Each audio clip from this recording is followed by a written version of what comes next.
The first commander I've selected for this series of videos is Theodore Roosevelt Jr. Theodore Roosevelt Jr. was the oldest son of President Theodore Roosevelt.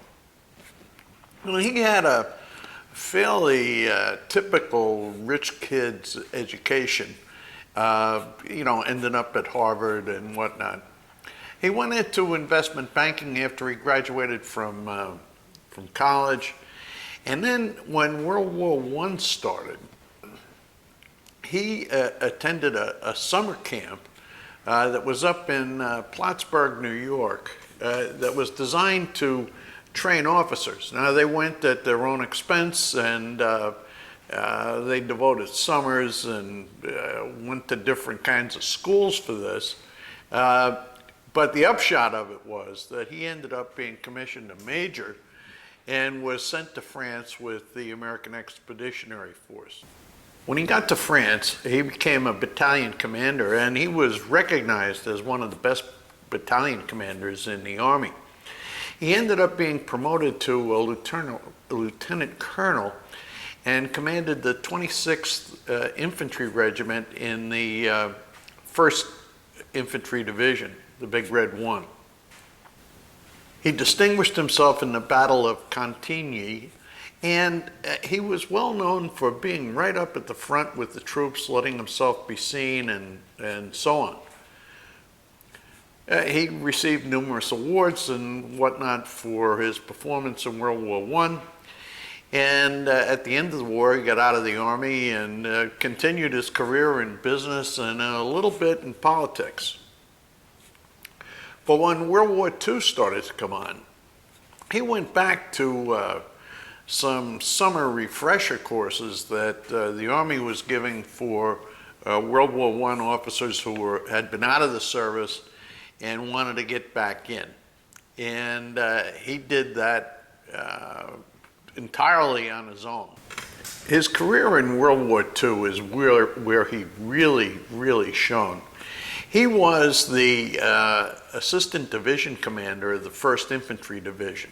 Again, the Big Red One, back to it, but assistant division commander, so he's a big deal. And once again, he distinguished himself by being out among the troops at the front line constantly. And the big battle for him was the capture of the city of Oran on the Mediterranean coast. And once again, he made a vivid impression on General Terry Allen, who was the commander of the 1st Infantry Division. Now we skip ahead to D-Day. And on D-Day, he was just great. What had happened was he got transferred to the 4th Infantry Division, my favorite, and was made assistant division commander of the 4th Infantry Division. Now, he had a couple of health problems. He suffered from arthritis. He suffered from whatever the after effects of being gassed in World War I were, which he had.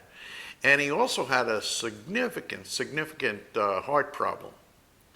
What he did was to plead to be included in the first wave of soldiers to assault Utah Beach. And the request was approved, and he got down to Utah Beach with the first wave of soldiers. Now, when he got there, he realized that all the landing craft had been blown off course, and they weren't near where they were originally expected to land, and that in turn confused or screwed up the 4th Division's plans for moving inland. Well, while he's on the beach, he changed the plans on the spot so as to get soldiers off the beach and moving towards the division's objectives.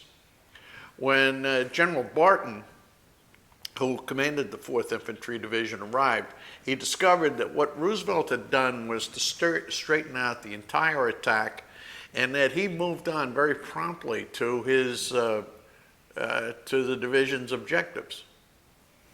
The other thing that was interesting about Theodore Roosevelt on D-Day was, number one, he was the oldest man to be in the first wave of the invasion on either Omaha or Utah Beach. He was 56.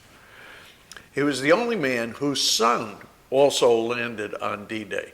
His son, Quentin Jr., landed on Omaha Beach, you know, right, more or less right next door to Utah Beach. Once again, the thing that distinguished him was his ability to be out with the troops on the front line. And to me, that is what makes him astonishing.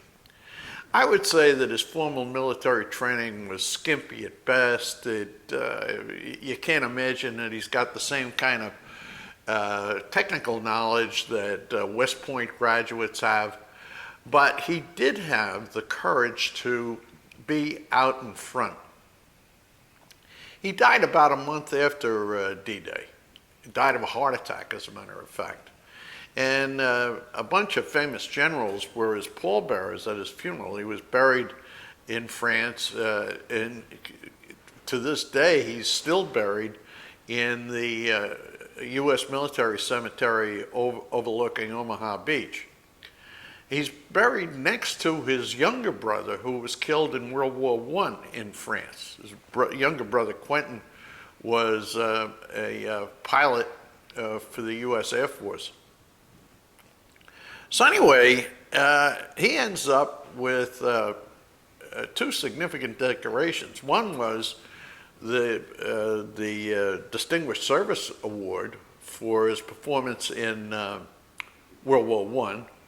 And then, for his performance on Utah Beach, he won the Congressional Medal of Honor.